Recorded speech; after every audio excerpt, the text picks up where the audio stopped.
Let's say I'm trying to judge how many years of experience we have at the Khan Academy, or on average how many years of experience we have. And in particular, the particular type of average we'll focus on is the arithmetic mean. So I go and I survey the folks there. And let's say this was when Khan Academy was a smaller organization, when there were only 5 people in the organization. And I find, and I'm surveying the entire population, so years of experience, the entire population of Khan Academy, because that's what I care about, years of experience at our organization, at Khan Academy. And this is when we had 5 people. And I were to go, we're now 36 people. I don't want to date this video too much.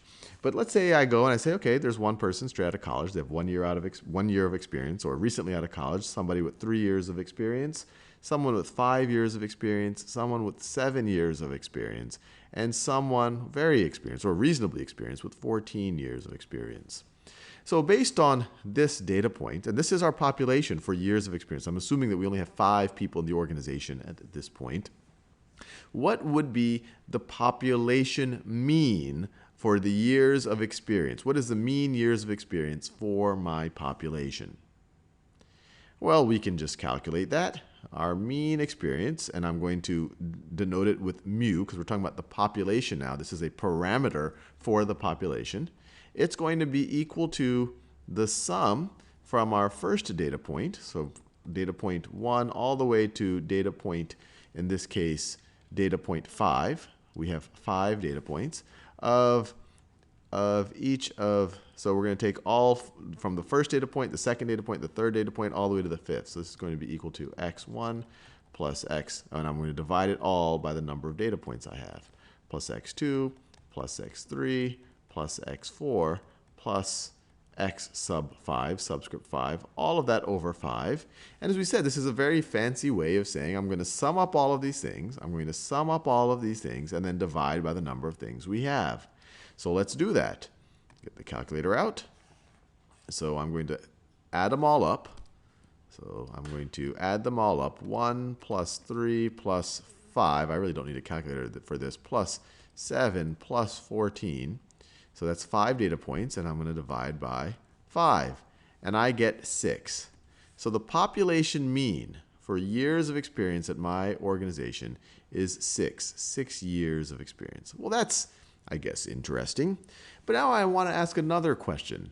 I want to get some measure of how much spread there is around that mean, or how much do the data points vary around that mean. And obviously I can give someone all the data points, but instead I actually want to come up with a parameter that somehow represents how much all of these things on average are varying from this number right here. Or maybe I will call that thing the variance.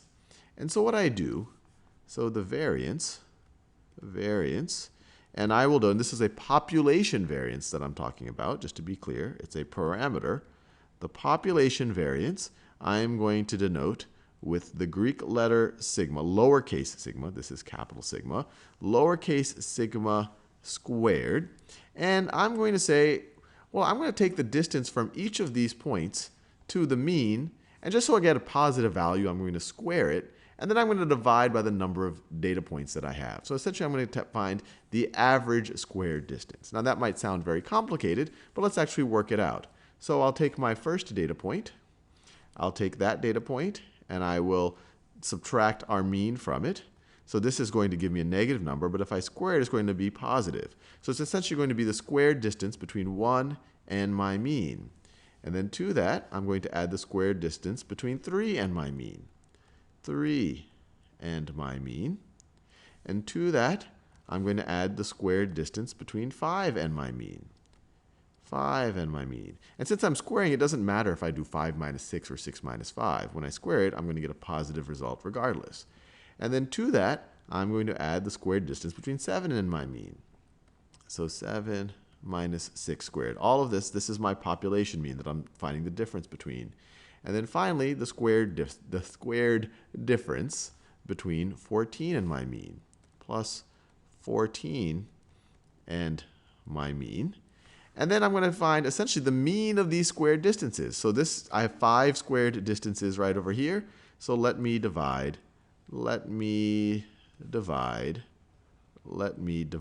by 5. So what will I get when I make this calculation right over here? Well, let's figure this out. This is going to be equal to 1 minus 6 is negative 5. Negative 5 squared is 25. 3 minus 6 is negative 3. If I square that, I get 9. 5 minus 6 is negative 1. If I square it, I get positive 1. 7 minus 6 is 1. If I square it, I get a positive 1. And 14 minus 6 is 8. If I square it, I get 64.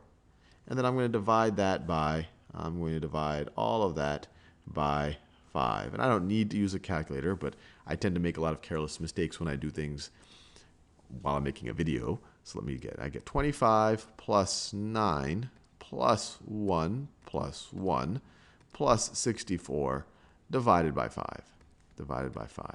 So I get 20.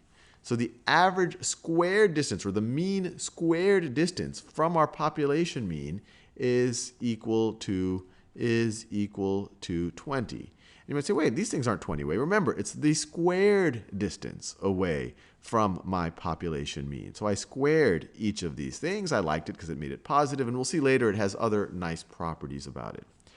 Now, the last thing is, how can we represent this mathematically? We already saw that we know how to represent a population mean and a sample mean mathematically like this, and hopefully we don't find it that daunting anymore. But how would we do the exact same thing? How would we denote what we did right over here? Well, let's just think it through. We're just saying that the population variance, we're taking the sum of each. So we're going to take each item. We'll start with the first item, and we're going to go to the nth item in our population. We're talking about a population here. And we're not going to just take the item. This would just be the item. But we're going to take the item, and from that we're going to subtract the population mean. We're going to subtract this thing. We're going to subtract this thing. We're going to square it. So the way I've written it right now, this would just be the numerator. I've just taken the sum of each of these things, the sum of the difference between each data point and the population mean, and squared it. If I really want to get the way I figured out this variance right over here, I have to divide the whole thing by the number of data points we have. So this might seem very daunting and very intimidating, but all it says is take each of your data points. Well, one, it says figure out your population mean. Figure out your population, figure that out first.